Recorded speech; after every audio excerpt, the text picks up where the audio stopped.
Okay, let's unpack this. Welcome back, everyone, to the deep dive. Today we're doing something a little bit different. Instead of a full manuscript, we are putting just the title of a source under the microscope. And it's a big one. It's a huge one. The impact of climate change on global food systems. So for you, our mission is to really drill down into what a title like that even means, the sheer scoop of it. Right. Because it connects two of the biggest challenges of our time, doesn't it? The stability of our climate and, well, feeding 8 billion people. That's it, exactly. The title itself is a roadmap. It tells you right away that these two massive issues, climate and food, are now, well, they're completely tangled together. You can't talk about one without the other anymore. So our goal isn't just to define the words. It's to really get why this relationship is so fundamentally crucial. Yeah. So let's start with that first part, global food systems. What is the true scope of that? I mean, it's so much more than just a farm, right? Oh, it's an enormous, sprawling thing. And that word global, that's the key. Yeah. We're immediately moving beyond just, a local farmer's market. Or even national agriculture. Exactly. We're talking about a vast, deeply interdependent network. To make it simpler, you can break it down into maybe 5 major phases. Okay, 5 phases. Let's hear them. So first, you've got production. That's the obvious one. Farming, livestock, fisheries. The stuff happening on the ground. Right. Then second, there's processing. This is turning all that raw stuff, the wheat, the cattle, into actual products. And that's a huge industrial effort. Okay, and the third phase, this must be where the global part really kicks in. This is it. Transportation and logistics. The supply chains. Billions of tons of food moving across oceans on container ships, refrigerated trucks, all of it. And it's all built for maximum efficiency. It is. It's often built on what's called a just-in-time delivery model, which means inventory is kept super low to save money. Which creates a massive vulnerability. There's no buffer if one port shuts down because of a hurricane. The whole chain feels it almost immediately. The cascading failure it's instant. Wow. And the last two are consumption getting it to you, and finally, waste. The unbelievable amount of food that's lost at every single step. From the field all the way to our fridge. All the way. And what's fascinating here is just how complex it is. The whole thing runs like this single, hyper-optimized machine. Efficiency over everything else. Okay, so we have this delicate, incredibly efficient global machine. Now we add the variable, climate change.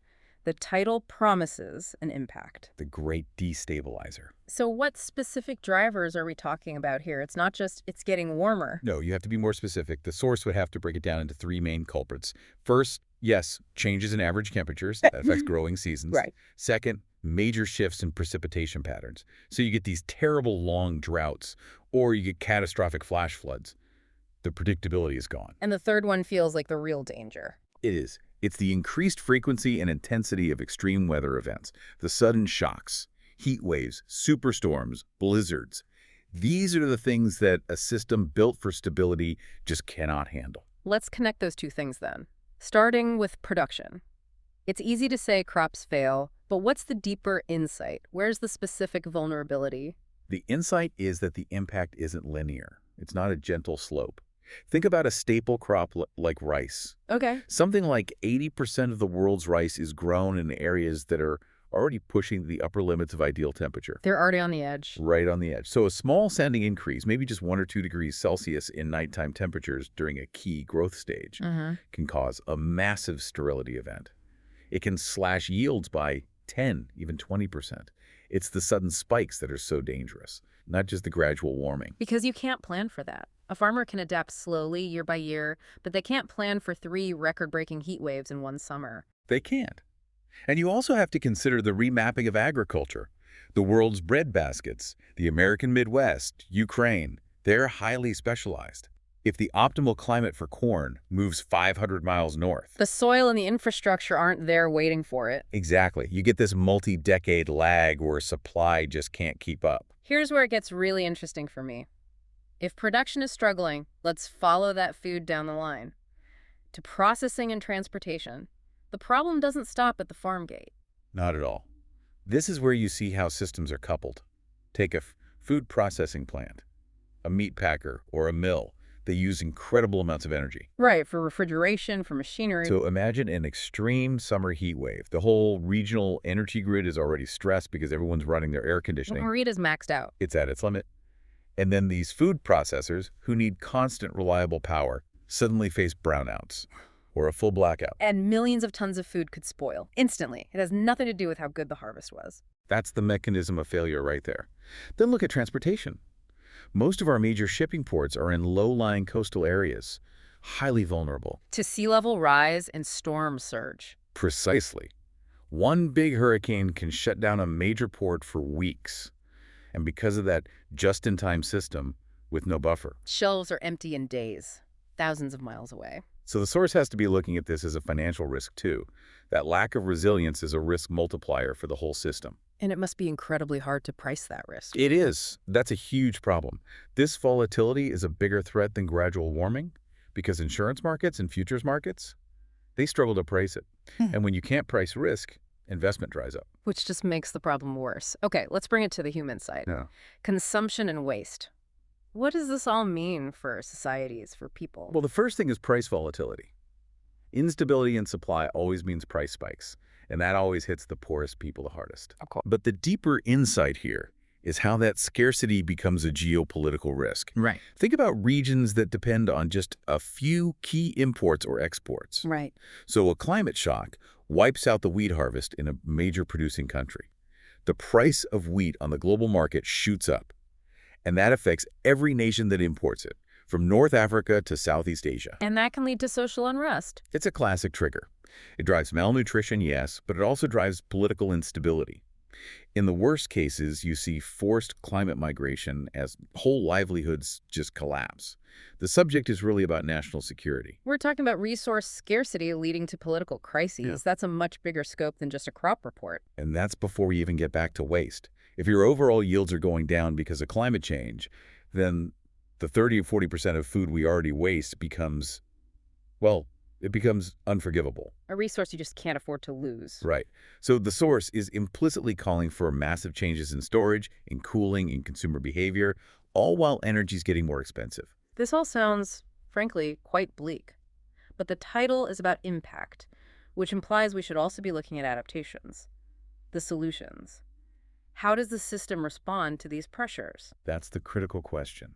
We have to move away from the current model, the one that prioritizes efficiency, and move toward a model that prioritizes resilience. Long-term survival over short-term profit.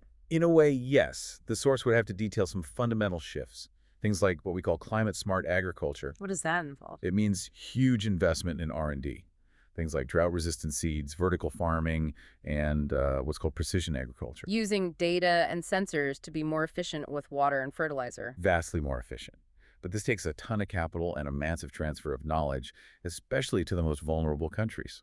So technology is a piece of the puzzle. What about the logistics, the supply chains? If big storms are the new normal, do we need to rethink that whole global model? I think the source would have to imply that, yes, localization becomes a core concept for resilience. Shorter supply chains. Exactly. If you reduce the distance your food travels, you reduce its exposure to all those global shocks. You start building redundancy back into the system. It's like replacing one single fragile global artery with lots of smaller regional veins. Even if it means things cost a little bit more. That's the trade-off for security. And what about the human element here? Beyond the tech, what kind of societal changes are we talking about? Well, on one level, it's about investing in infrastructure that can handle the new reality, rebuilding ports, retrofitting storage facilities. But it's also about things like dietary shift. Changing what we eat. Yes, moving away from really resource-intensive foods in areas where they just aren't sustainable anymore. Embracing crops that are better suited to hotter, drier conditions, and that is a huge socio-political challenge. The interconnectedness is just staggering. It's a feedback loop. Climate hits supply that drives up prices, that influences policy, which then feeds back into how you adapt for the next season. That's it. You describe the whole loop. The title demands you see all of it. Every decision in energy or transport is now a decision about food security. So what does this all mean? I think this deep dive into just the title confirms it. The core subject is the massive interconnected vulnerability of our food supply to a changing climate. It really is the defining operational challenge of our time. It demands that we think systemically. I think the biggest takeaway, just from looking at this title, is that the future of food is going to be defined by one word: resilience. We have to be willing to sacrifice some of that hyper-efficiency we've built, in order to build something stronger. something that can absorb the shocks that are inevitably coming. We've definitely established the immense scope this title demands. It's about logistics, human adaptation, systemic thinking. We really encourage you to keep exploring this, how we're going to feed ourselves on a much more volatile planet. And maybe a final thought to leave you with. Please. If resilience is the key, the question isn't just a technical one. Which seeds survive the heat? The real question is whether our economic and political systems are nimble enough and equitable enough to actually make these changes To shorten the supply chains, to invest in the tech. before the next major climate shock forces us to. It's a question of being proactive or being reactive. And that is the challenge. Thank you for joining us for this deep dive. We'll see you next time.